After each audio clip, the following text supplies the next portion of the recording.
The trees were gnarled fingers, reaching out to scratch at the old house.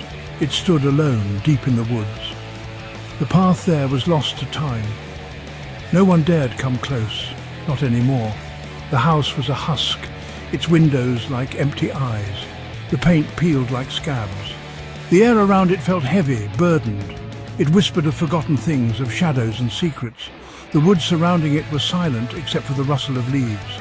The sun struggled to penetrate the dense canopy. The air was thick with the smell of damp earth and decay. This was a place where hope came to die.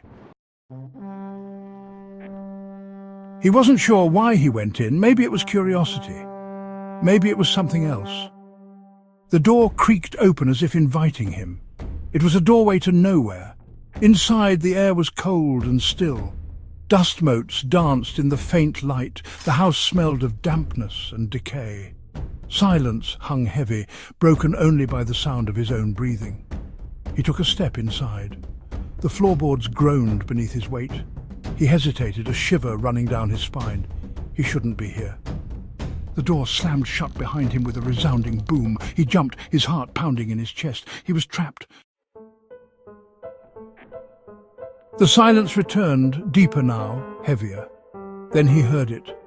A whisper, soft and low from the far corner of the room. It seemed to slither around the edges of his awareness. Curious, the whisper echoed his own thought from moments before. His blood ran cold. He was sure he had imagined it.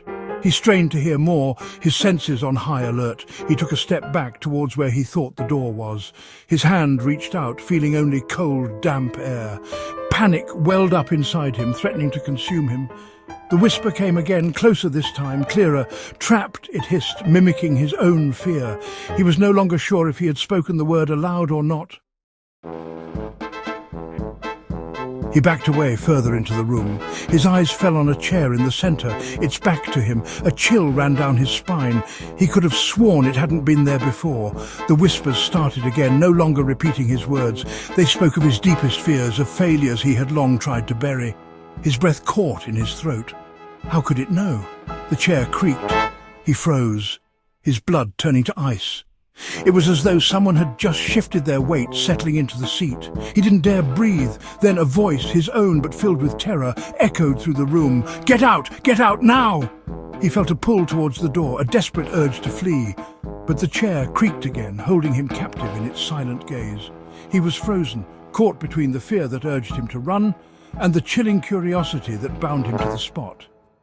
Stay or run?